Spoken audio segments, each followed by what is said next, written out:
Salam sejahtera, terima kasih karena bersama dengan saya di Nazilin Unity Channel. Selepas 2 tahun Najib di dalam penjara.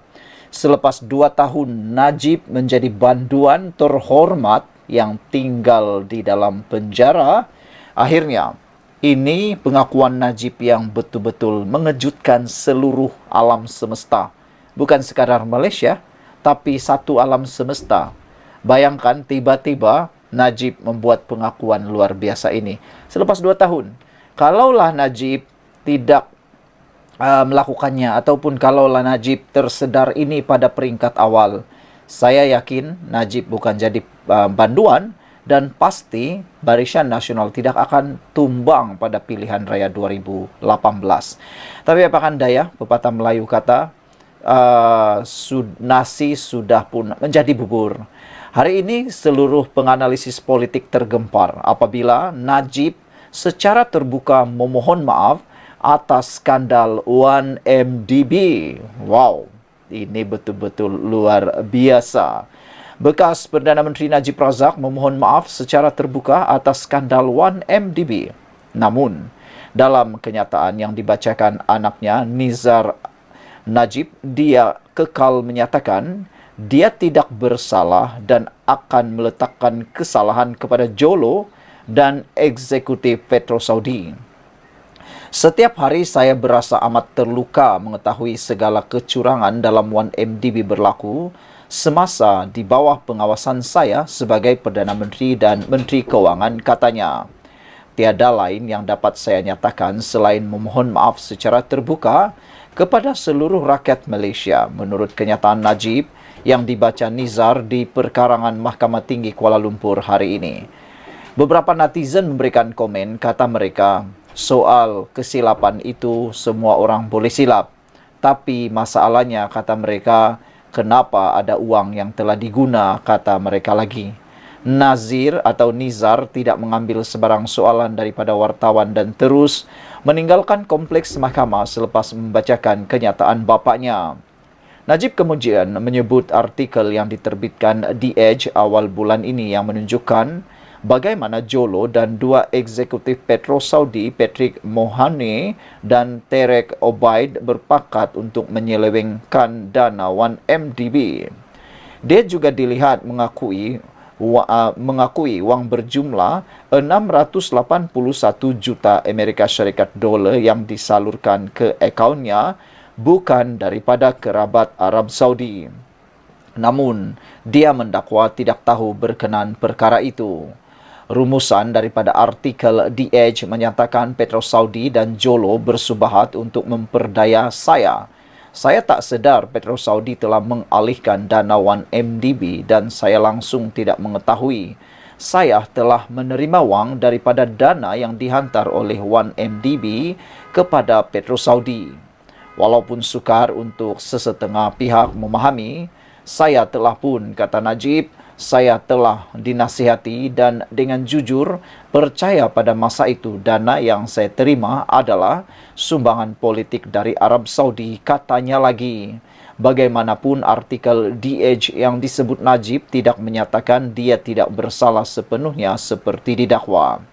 Artikel itu ada menyatakan Najib tidak sedar penyelewengan yang berlaku dalam 1MDB tetapi sekurang-kurangnya hanya sehingga tahun 2010 dan berkenan penyelewengan 1.5 bilion Amerika Syarikat dolar daripada bon yang diterbitkan pada tahun 2009. Artikel itu tidak menyimpulkan jika Najib kekal tidak tahu tentang apa yang berlaku selepas itu.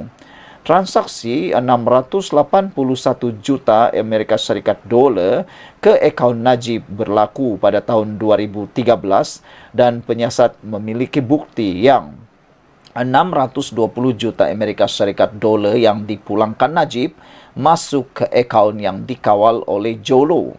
Najib berkata dia masih terkejut dengan mendalam apabila kini mengetahui tentang kebincangan perbuatan tak bermoral dan pelanggaran undang-undang dalam 1MDB. Namun dia berkata dia tidak sepatutnya dipertanggungjawabkan secara undang-undang atas skandal itu. Namun dipertanggungjawabkan secara undang-undang untuk perkara yang saya tidak mulakan atau mengetahui secara sedar adalah tidak adil kepada saya, kata Najib. Saya berharap serta berdoa agar proses keadilan akan memihak kepada saya dan membuktikan saya tidak bersalah, katanya lagi. Najib kini sedang menjalani hukuman penjara di penjara Kajang selepas disabit bersalah dalam kes rasuah SRC Internasional berjumlah 42 juta ringgit. Dia pada mulanya dihukum penjara 12 tahun dan denda 210 juta. Namun, lembaga pengampunan kemudian mengurangkan hukumannya kepada 6 tahun penjara dan denda 50 juta ringgit. Selain kes SRT Internasional, Najib juga masih berdepan pertuduhan di mahkamah berkaitan kes 1MDB. Kes-kes tersebut adalah kes rasuah 1MDB berjumlah 2.28 bilion, kes pecah amanah jenayah berkaitan International Petroleum Investment Company berjumlah RM 6.6 bilion ringgit, kes pindaan laporan audit 1MDB dan kes penggubahan wang haram melibatkan RM 27 juta dana SRC Internasional. Saudara-saudara sekalian, dalam ruangan di Malaysia kini disalurkan surat ataupun bacaan apa yang dinyatakan oleh Najib. Saudara-saudara sekalian, beberapa komen daripada netizen berkait isu ini, ada yang kesian pada Najib, ada juga yang bersimpati pada Najib. Saudara, apa pula pendapat anda tentang isu permohonan maaf secara terbuka Najib ini? Adakah benar Najib tidak bersalah ataupun Najib kini mula menyedari bahawa sukar untuk beliau memenangi kes-kes tersebut? Walau bagaimanapun, kata Najib, sepanjang beliau menjalani hukuman penjara selama 26 bulan dan susulan pelbagai perkembangan terkini yang signifikan berkait dengan 1MDB, saya terpanggil untuk membuat kenyataan berikut, kata Najib Tun Razak. Pertama sekali, setiap hari saya berasa amat terluka mengetahui bahawa skandal 1MDB berlaku semasa di bawah pengawasan saya sebagai Menteri Kewangan dan Perdana Menteri. Tiada lain yang dapat saya nyatakan selain memohon maaf secara terbuka kepada seluruh rakyat Malaysia.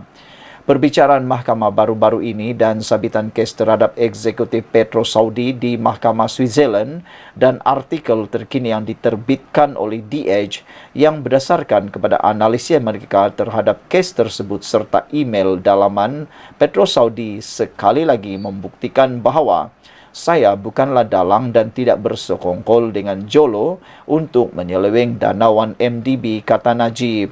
Sekian dulu untuk kali ini. Jangan lupa tinggalkan komen anda. Jangan lupa share video ini. Najib akhirnya memohon maaf kepada seluruh rakyat Malaysia.